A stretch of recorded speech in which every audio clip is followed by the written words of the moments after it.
Right guys, welcome back to another episode of Why Not Me. I hope you guys have enjoyed the new style of content. Obviously I have now invested in videographers just to help improve the content and just to help document the journey as good as possible.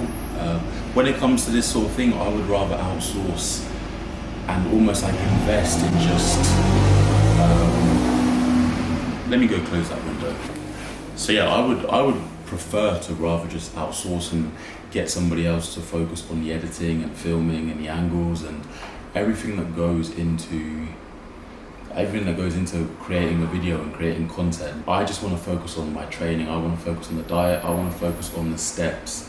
That's just going to help me bring my best to the stage. And when I have to then think about just constructing videos and making sure the content fits the audience and that sort of thing, and because a lot of people don't realize what it takes to construct these videos on your own when you've just got a tripod and a shitty vlog camera. It takes a lot, and it takes a lot of time, and then you also have those boxes in prep, like we've reiterated over and over again, that you just have to tick off. So yeah, I would rather just give that job to somebody else who's actually really good at their job.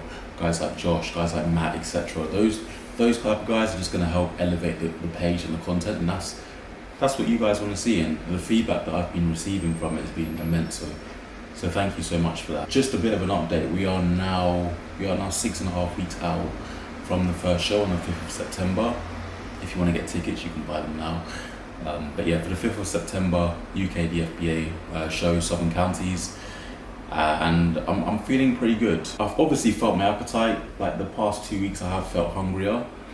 This week I've noticed things like my legs are a bit draggy, and like kind of doing simple certain tasks are a little bit more of a task now, that are a bit more of an effort, and I have to put more effort into just getting out of bed, do you know what I mean? Or like, I love my job as well, but when I'm like PTing, I'm feeling that I have to slog a little bit more through it, but that's fine, it's absolutely fine. That's not me complaining, that's just me kind of explaining the realities of what is involved in a prep. And that's actually the topic that I wanted to speak about today. I wanted to basically just talk about what is involved in a prep, and also the struggles of it and the reality of it. And obviously there is kind of this current trend on social media where there's a lot of people doing preps. I know that my social media is going to be surrounded by bodybuilders, but it kind of seems as if you get into the best shape of your life and it's glamorized and whatnot. But I just wanted to detail how it actually feels to take your body through this process, because you do miss out on a certain amount of things. Like, you miss out on a certain amount of things, you have to sacrifice a certain amount of things, and it comes with, it's the most disciplined I've been about something ever, and it is tough, but also you have to make sure that it's an enjoyable process for you, because if you don't enjoy it, you won't last long. And there's a lot of people that don't last long, they don't get through preps, and it's because from the outside looking in, it looks glamorous, it looks like, wow, like this is huge, but it's a tough endeavor. So I'm going to go over that whilst also showing you highlights of a training session today. Next week I'm going to be showing you guys a session that's going to be filmed by Josh, but this week it's literally going to be just me talking on camera about the realities of prep, things that you need to consider before you kind of step into the realm of competing, and yeah, we'll go from there. What I'm actually going to do is just talk you through a meal that I'm about to prepare. I'm about to have meal 2, and I'll also just show you kind of my current calories and my steps, my cardio, what I'm currently doing in terms of that. I hope you enjoy the video today, and join me for meal 2. I've also just realized that I just done that whole intro segment in my Pure Gym uniform. If you didn't know, I do PT people one-to-one still in a gym. Well, I actually mostly focus on helping people who aren't coming from a background of bodybuilding, or they're not coming from a background where they love training tremendously. Almost beginners, but not people who are actually already into the bodybuilding scene. I am still doing one-to-one in a commercial gym at the minute. If you are interested, hit me up. So meal 2 is a meal that I've pretty much been eating for the past months and months and months. I was eating this in my off season. The only thing that's changed is the amount of volume that I'm eating in terms of carbs has reduced dramatically. Like previously, when I was at my heaviest, I was eating this meal with like 2 bagels, jam, fruits, etc. and just, it was carb heavy, right? Now at the minute, it's pretty much just vegetables and protein. So I've got 150 grams of beef, minced beef, 5% fat, along with egg whites. So I used to also eat whole eggs, but obviously again, just to try and reduce the amount of calories that I'm consuming throughout the day and really put myself into that deficit. It's just an easy way to kind of drop those calories down. I use this brand, Two Chicks. Easy, again, it's just less hassle than kind of buying normal eggs and then just having to split out the yolk and whatnot. I never know if I'm saying that right, yolk. So that is gonna be meal 2 today. And then I might try and fit in another meal before I go to the gym and train legs. As you can see there, I've got my egg whites, 100 ml of egg whites, 150 grams of mince. I've also got 70 grams of avocado in there and also some vegetables, so tomatoes and gherkins. It's been a while since I've trained with Ash, so this should be a good one. And then whilst you're watching that video, I'll just have a bit of a commentary as to, again, the realities of a prep. Hello guys, I'm back and it's pretty much the day after that leg day. Still kind of a little bit sore from this one, so definitely enjoy watching through this one. Like I said to you just before, this is the first time in a while that I've trained with Ash, and legs is one of those ones where I actually prefer to have a training partner. I feel like I can just go a little bit harder and it just pushes me a little bit more. It's a weak point of mine, so I feel like having Ash there definitely helped. And my God, it was a tough session. It was tough. I've actually put just some labels as to where, kind of like how many sets we've done on each exercise and whatnot. Yeah, I'm definitely feeling it today. But the main topic of the video is me basically talking about the realities of going through a competition prep. You say you want to prep, but do you really want to prep? This is me just explaining kind of different topics within bodybuilding, what's involved in prep, things that you're going to have to consider, sacrifices that are going to have to be made, things that you need to really just know before you take yourself through this process. And obviously at the minute, I'm still yet to step on the stage. I'm just going through the prep now. I'm now obviously 6 weeks out. But yeah, just to cover a few things. So number one, let's start off with the juicy stuff. First of all, social events with bodybuilding. This coffee is so good. You got to bear in mind that bodybuilding and preparing for a show is not just a regular diet. It's not just, I'm just trying to lose some body fat to go on holiday and look good with the lads. This is completely different. This is me going on stage, in lighting in front of a crowd and competing with other physiques. And so the measures that you're going to have to take are going to have to be extreme. And that means that things such as social events like eating out and like date nights and that sort of thing are potentially going to be taking a massive hit. Because now, of course, you have made the choice to do this, but now your priority is going to obviously be making sure you're giving everything to your prep. Going out for cocktails, other drinks, meals out, trying new restaurants, goodbye to that. One thing, obviously I recently moved out with my girlfriend, and we moved out when I was in the middle of prep. And obviously it's usually like quite a celebratory time. Like we would usually have like some wine, we could have some wine, or would have like maybe with some pizza in or whatnot, but things like that you got to bear in mind is not going to happen when I'm on prep. When we moved in, I just had to eat my meals. Like there's no change. Just because something has happened or an event has happened, it doesn't change the process of what you're going through. So yeah, recently like we haven't had any meals out. We haven't gone to restaurants. We haven't done anything that's basically involved food or drink. And it's been that way since I started prep. So that's what, 9 weeks now of us just not doing that. And obviously as well, it's meant that I've had to kind of think of ways in which we can spend a lot of time together and do things together without obviously it having a massive effect on prep. So just little dates such as like the cinema is a really good one, because again, it's not centered around food and whatnot, and things like golf, mini golf, that sort of stuff. But in terms of eating out, very, very limited. And of course as well, seeing friends. Obviously now things have opened up in lockdown, like seeing friends and social events and all of that good stuff is just very limited. for me personally, because there's so many things that I need to get done throughout the day. I need to do my steps, I need to do my cardio, I need to make sure I do my training sessions, I need to make sure that I have my meals ready, I need to make sure that I have my post-workout meal ready, I need to make sure that I'm doing this, I need to try and get this amount of hours of sleep, I need to make sure I have this much water. All of this stuff is just racing through my mind, so me putting myself in a situation where like I'm at a bar or a club or whatever, yeah, I might not drink, but it just takes too much time out of my hands.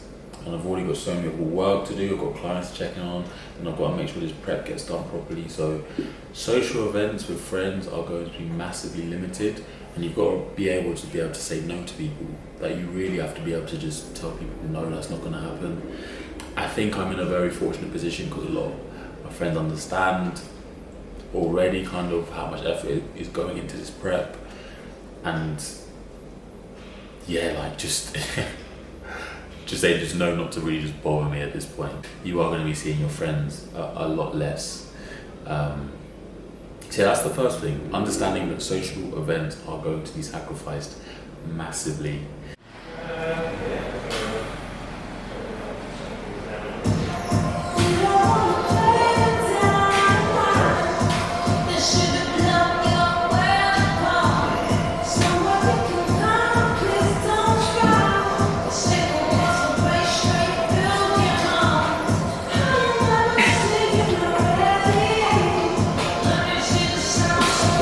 Let's go.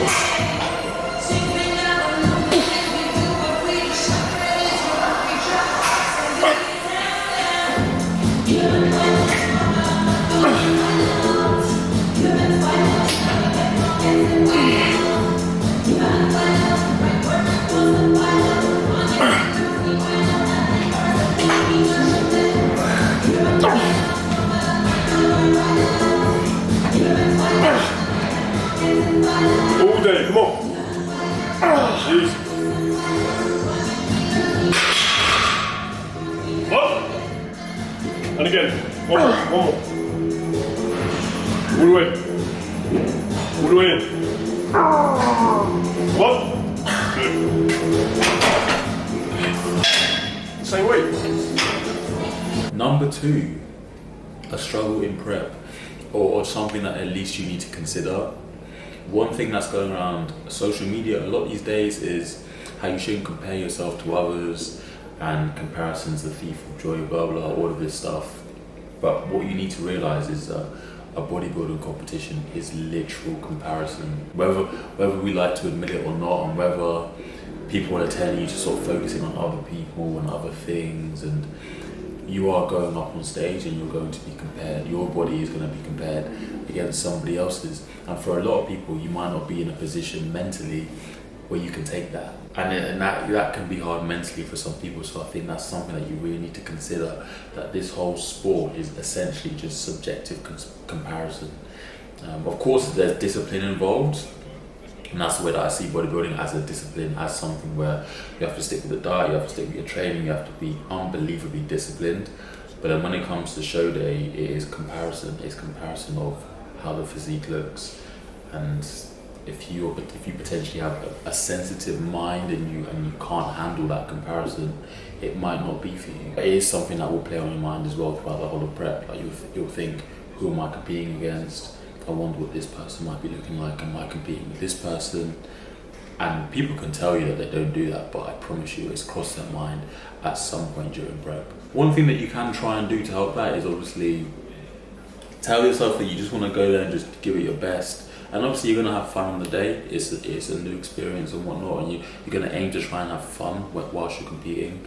But it is hard to not have that comparison in your mind.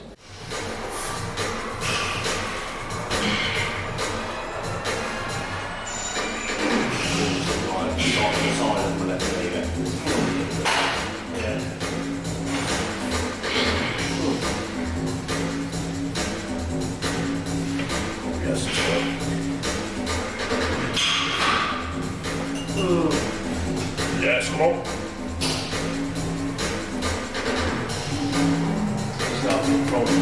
Finish. Good. And again. Yeah.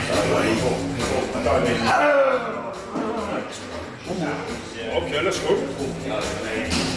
All the way up. What? And again, one more. Just that bottom mid.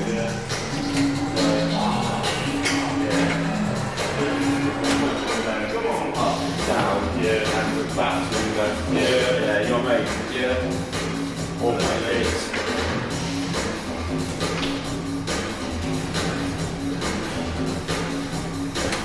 Let's go, pop it out. Let's go. Next one as well is the relationship that you develop with food over the course of a prep is almost quite odd. So I've gone from a position where I'm eating near enough 1,000 grams of carbs a day and 6,000 calories a day, and honestly loathing food, not even liking the idea of food, not wanting to have any more meals, and it's like I've almost just traveled to the completely other end of the spectrum, and now I'm craving things that I didn't really think that I would craved before. I'm sticking to a meal plan right now, so my coach basically just tells me, right, we're gonna eat this throughout the day, and any adjustments that are made, we just make an adjustment to the quantity of that food in that plan. So I've been eating the same foods for months and months and months and months, and for me that makes things easier, right? That makes things easy for me. Now, if you have a damaged relationship with food, or if your relationship with food isn't that good, you then trying to potentially eat off of plan once the competition's done, or you potentially trying to work out foods that would fit within a certain amount of macronutrients. So if you're doing like an if it fits your macros approach, and you're spending hours of your day working out different combinations of foods that you can put together to fit within your macros, I think that could potentially hurt your relationship with food. I think that can develop an unhealthy relationship with food. When you're in prep now, you've kind of like yo-yoed from your off season, where you've gone from pushing food and now it's just flipped onto the other end. So now you're kind of limiting yourself a lot with food, and it's tough. That yo-yoing approach, that yo-yo kind of thing with food can really have an effect on your relationship with it. So that's something that you have to bear in mind as well, and that's why it's also very important for you to have a coach who is experienced in taking people through these preps, because they're going to understand these feelings that you're going to have towards food.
Next one is financial. So you need to consider finances of a prep and bodybuilding.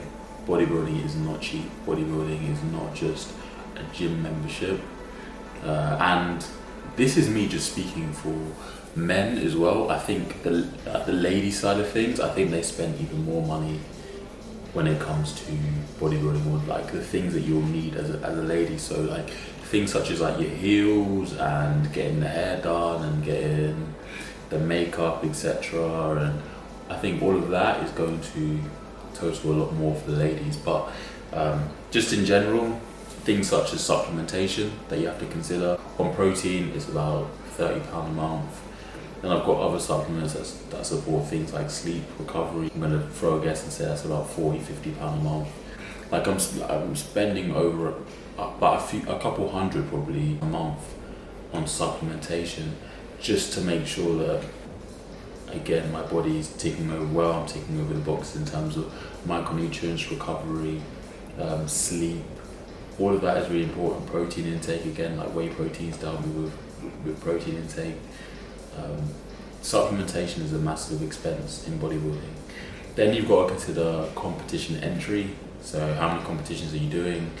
Do you need a membership with that organisation? Then you've got to bear in mind of a coach as well, prep coach. Then you might also have the posing coach to help you, because again, the posing is a massive element of it. And me personally, I know I've needed that aspect of things improved. Posing was a big struggle for me initially, so investing in a coach has definitely helped with that. So that's money. Gym memberships and also food as well. With me, I know it makes it a bit easier because I know what foods I'm going to be eating throughout the week, but it's an investment that you have to make, and you'll be eating frequently as well, and your plan can also be adjusted. Again, that could potentially change the pricing of how much you're spending on food. But yeah, a lot of things to consider, and that's me talking naturally as well. This isn't even, if I was an assisted athlete where I was taking anabolic steroids, you're going to have to consider that expense as well, because that's going to be costing you money throughout the months as well. Next one we have is family and friends not really understanding the sport of bodybuilding. I'm going to be real with you here. The sport of bodybuilding is very fucking weird. It is weird. I love it, but it's a weird endeavor. Probably a lot of the time when you get backlash or misunderstanding from, when you just get backlash from like family or friends, it's more so probably coming from a place where they don't understand it. But also as well, it's obvious to see that what you're doing isn't the most healthy endeavor. Like, I've gone from 119 kilos to 100 kilos now in a short space of time, and I was also grown quite quickly in my off season as well. I was having issues with my sleep, my digestion, just my fitness levels in off season were quite poor, and now as well you can see that I'm kind of slimming down and I'm really regimented with ticking my boxes that I need to do and the training and whatnot, and just spending less time in social settings, and that isn't going to be seen as socially healthy or normal to your family potentially and your friends, and they might struggle to understand that. And you have to be able to think, and you have to be able to kind of go, well, I don't kind of care, this is what I want to do. I'm not doing this to please other people, I'm doing this for myself. But that's hard when you have people that you love who are kind of who don't agree or don't understand what it is that you're doing. It can be hurtful. So again, that is something that you need to understand. I actually had I remember times like when I was in my off season, I'd be making like my bowl of Cocoa Pops, and I'd be breathing so heavy, and my mum would just be so concerned about my health. Is this worth it? Why are you doing this? Well, and this is my mum, do you know what I mean? When somebody like that is concerned about your health, it does have the potential to make you think, and second guess certain things. But if it's something that you want to do, it's something that you need to consider, or just explain to your family the situation, explain why you're doing bodybuilding, why it's important to you, why you want to be so disciplined. But yeah, family and friends not understanding or disagreeing is definitely a consideration to have.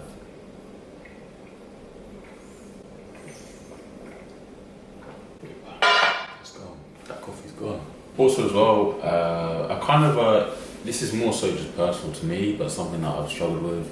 It's just the idea of like expectations and pressure that come along with prepping and documenting what you're doing. For me, I feel like I need to go there and I need to do really well and I need to be extremely competitive. Of course, part of that is just my competitive nature, but also as well the fact that I think I've almost put pressure on myself to achieve something. I don't want to document this whole journey and not do well not place well, and that's a struggle of mine. That's just my own kind of struggle. Not that I'm anybody even important, but I'm just saying this is like, because I've documented this journey, because I've said that I'm going to be competing, because I've said that I wanted to do this for a long time, and people have seen the work that's gone into it.